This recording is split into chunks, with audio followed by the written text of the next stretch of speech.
जय गुरु जी। संगत जी, गुरु जी के प्यारी संगत को जय गुरु जी। गुरु जी के चरणों में कोटि कोटि नमन, अनंतम अनंतम शुक्राना।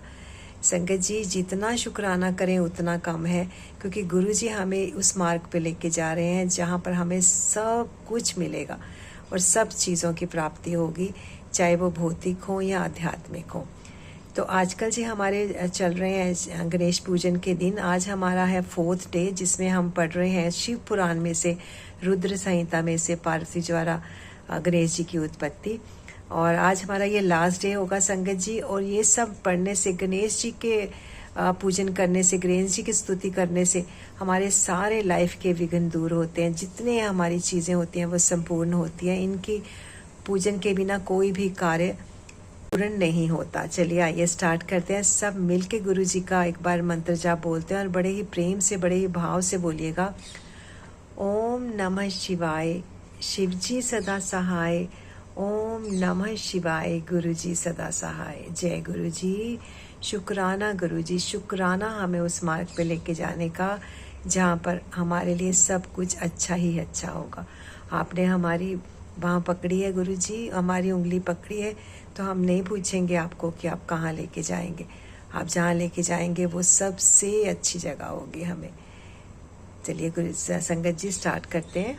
स्वामी कार्तिक और गणेश की बाल लीला दोनों का परस्पर विवाह के विषय में विवाद, शिव जी द्वारा पृथ्वी परिक्रमा का आदेश, कार्तिकेय का प्रस्थान, गणेश का माता पिता की परिक्रमा करके उनसे पृथ्वी परिक्रमा स्वीकृत कराना, विश्व रूप की सिद्धि और बुद्धि नामक दोनों कन्याओं के साथ गणेश का विवाह और उनसे क्षेम तथा लाभ नामक 2 पुत्रों की उत्पत्ति, कुमार का पृथ्वी परिक्रमा करके लौटना और शुभ होकर क्रोज पर्वत पर चला जाना। कुमार खंड के श्रवण की महिमा।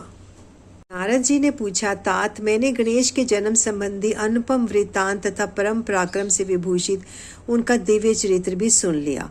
सुरेश्वर, उसके बाद कौन सी घटना घटी उसका वर्णन कीजिए, क्योंकि पिताजी शिव और पार्वती का उज्जवल यश महान आनंद प्रदान करने वाला है। ब्रह्मा जी ने कहा, मुनि श्रेष्ठ, तुम तो बड़े कारुणिक हो, तुमने बड़ी उत्तम बात पूछी है ऋषि सत्तम। अच्छा, अब मैं उसका वर्णन करता हूँ, तुम ध्यान लगाकर सुनो। विपेंद्र, शिव और पार्वती अपने दोनों पुत्रों की बाल लीला देख देख कर महान प्रेम में मगन रहने लगे। पुत्रों का लाड प्यार करने के कारण माता पिता का सुख दिनों दिन बढ़ता जाता था और वे दोनों प्रीतिपूर्वक आनंद के साथ तरह तरह की लीलाएं करते थे। मुनीश्वर, वे दोनों बालक स्वामी कार्तिक और गणेश भक्ति पूरी चित से सदा माता पिता की परिचर्या किया करते थे। इससे माता पिता का महान स्नेह षणमुख और गणेश पर शुक्ल पक्ष के चंद्रमा की भांति दिन प्रतिदिन बढ़ता ही गया। एक समय शिव और शिवा दोनों प्रेम पूर्वक एकांत में बैठकर यो विचार करने लगे कि हमारे ये दोनों पुत्र विवाह के योग्य हो गए, अब इन दोनों का शुभ विवाह कैसे संपन्न हो। हमें तो जैसे षडानंद प्यारा है वैसे ही गणेश भी है। ऐसी चिंता में पड़कर वे दोनों लीलावश आनंद मग्न हो गए। मुने, माता पिता के विचार को जानकर उन दोनों पुत्रों के मन में भी विवाह की इच्छा जाग उठी। वे दोनों पहले मैं विवाह करूंगा, पहले मैं विवाह करूंगा यो बारंबार कहते हुए परस्पर विवाद करने लगे। तब जगत के अधीश्वर वे दोनों दंपत्ति पुत्रों की बात सुनकर लौकिक आचार का आश्रय लेकर परम विस्मय को प्राप्त हुए। कुछ समय बाद उन्होंने अपने दोनों पुत्रों को बुलाया और उनसे इस प्रकार कहा, पुत्रों, हम दोनों ने पहले ही एक ऐसा नियम बना रखा है कि जो तुम दोनों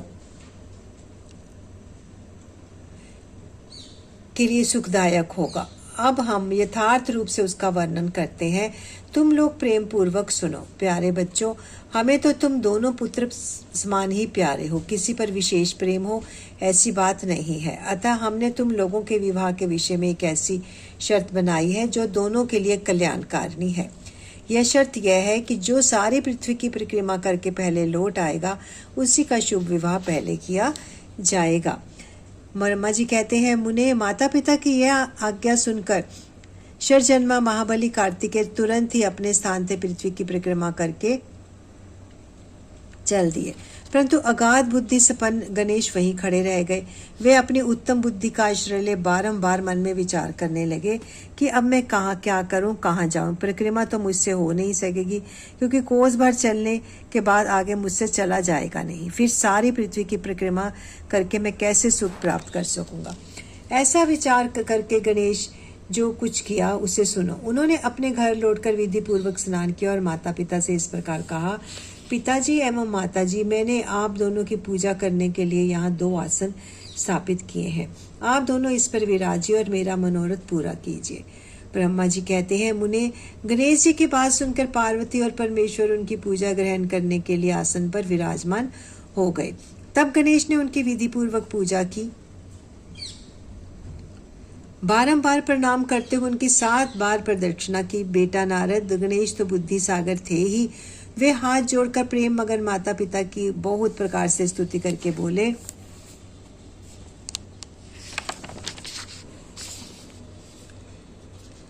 हे माताजी तथा हे पिताजी, आप लोग मेरी उत्तम बात सुनिए और शीघ्र ही मेरा शुभ विवाह कर दीजिए। ब्रह्मा जी कहते हैं, मुने, महात्मा गणेश का ऐसा वचन सुनकर वे दोनों माता पिता महाबुद्धिमान गणेश से बोले, बेटा तू पहले कानूनों सहित इन सारी प्रकृति की परिक्रमा तो करके आ। कुमार गया हुआ है, तू भी आजा, उसके पहले लौट आ, तब तेरा विवाह पहले कर दिया जाएगा।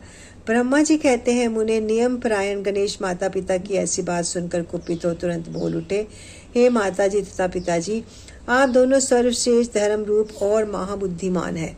अतः धर्मानुसार मेरी बात सुनिए। मैंने 7 बार पृथ्वी की परिक्रमा की है, फिर आप लोग ऐसी बात क्यों कह रहे हैं। ब्रह्मा जी कहते हैं, मुने, शिव पार्वती तो बड़े ही लीलानंदी ही ठहरे। वे गणेश का कथन सुन लौकिक गति का आश्रय लेकर बोले, पुत्र, तूने समुद्र पर्यंत विस्तार वाली बड़े बड़े कानूनों से युक्त इस सप्त द्वीप वाली विशाल पृथ्वी की परिक्रमा कब कर ली।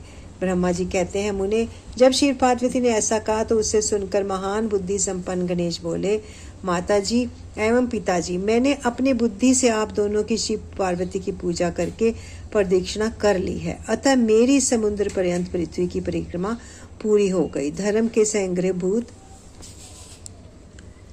वेदों और शास्त्रों में जो ऐसे कथन मिलते हैं वे सत्य हैं अथवा असत्य। वे वचन की जो पुत्र माता पिता की पूजा करके उनकी प्रदक्षिणा करता है उसे पृथ्वी परिक्रमा जनित फल सुलभ प्राप्त हो जाता है। जो माता पिता को घर छोड़कर तीर्थ यात्रा के लिए जाता है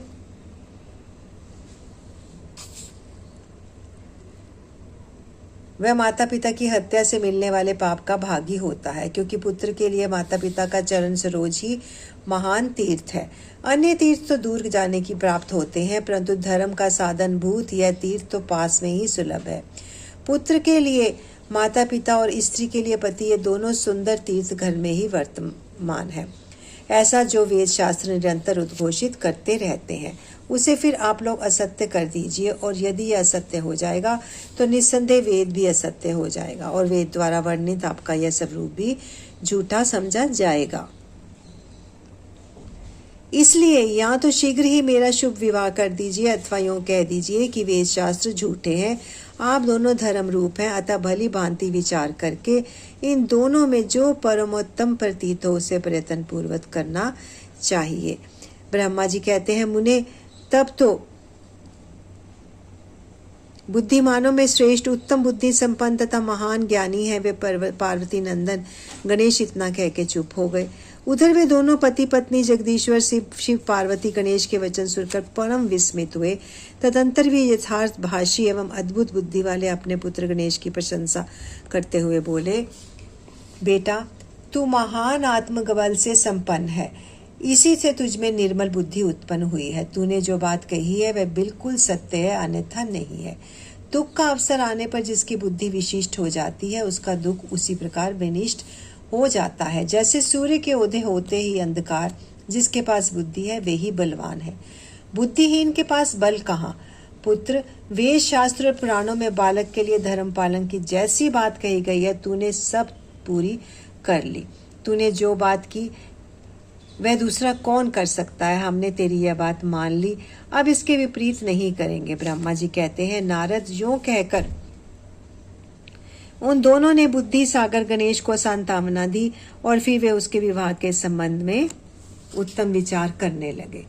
इसी समय जब प्रसन्न बुद्धि वाले प्रजापति विश्वरूप को शिवजी के उद्योग का पता चला, तब उस पर विचार करके उन्हें परम सुख प्राप्त हुआ। उन प्रजापति विश्वरूप के दिव्य स्वरूप संपन्न एक सर्वांग शोभना 2 सुंदरी कन्याएं थी, जिनका नाम सिद्धि और बुद्धि था।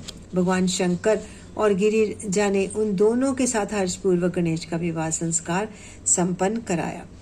उस विवाह के अवसर पर संपूर्ण देवता प्रसन्न होकर पधारे। उस समय शिव और पार्वती का जैसा मनोरथ था, उसी के अनुसार विश्वकर्मा ने वह विवाह किया। उसे देखकर ऋषियों तथा देवताओं में परम हर्ष प्राप्त हुआ। गणेश को भी उन दोनों पत्नियों से मिलने में जो सुख प्राप्त हुआ, उसका वर्णन नहीं किया जा सकता। कुछ काल के पश्चात महात्मा गणेश के उन दोनों पत्नियों से 2 दिव्य पुत्र उत्पन्न हुए। उनमें गणेश पत्नी सिद्धि के गर्भ से क्षेम तथा पुत्र पैदा हुआ और बुद्धि के गर्भ से जिस परम सुंदर पुत्र ने जन्म लिया, उसका नाम लाभ था।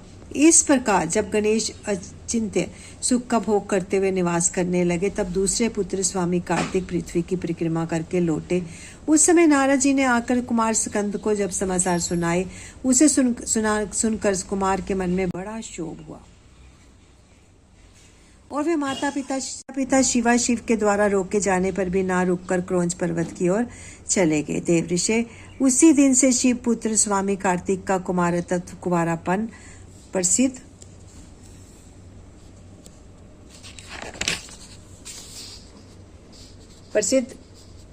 हो गया। उनका नाम त्रिलोकी में विख्यात हो गया। वह शुभदायक, सर्व पापहारी, पुण्यमय और उत्कृष्ट ब्रह्मचार्य की शक्ति प्रदान करने वाला है।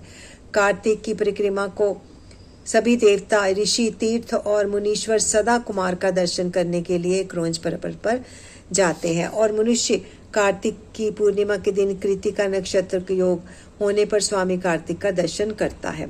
उसके संपूर्ण पाप नष्ट हो जाते हैं और उसे मनोवांछित फल की प्राप्ति होती है। इधर स्कंद का विछोह हो जाने पर उमा को महान दुख हुआ।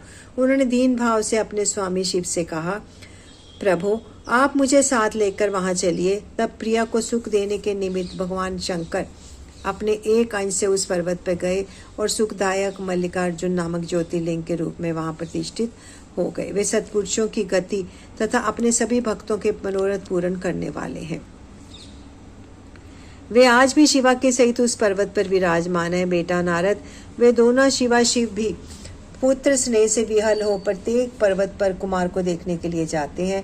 अमावस्या के दिन वहां स्वयं शंभु पधारते हैं और पूर्णिमा के दिन पार्वती जी जाती है। मुनीश्वर, तुमने स्वामी कार्तिक और गणेश का जो वृतांत मुझसे पूछा था, वह सब मैंने तुम्हें कह सुनाया। इसे सुनकर बुद्धिमान मनुष्य समस्त पापों से मुक्त हो जाता है और उसकी सभी शुभ कामनाएं पूर्ण हो जाती हैं। जो मनुष्य इस चरित्र को पढ़ता अथवा पढ़ाता है एवं सुनता है एवं सुनाता है, निस्संदेह उसके सभी मनोरथ सफल हो जाते हैं। वह अनुपम आख्यान, पापनाशक, कीर्तिपद, सुखवर्धक, आयु बढ़ाने वाला, स्वर्ग की प्राप्ति कराने वाला, पुत्र पौत्र की वृद्धि करने वाला, मोक्षप्रद, शिव जी के उत्तम ज्ञान का प्रदाता, शिव पार्वती में प्रेम उत्पन्न कराने वाला और शिव भक्ति वर्धक है।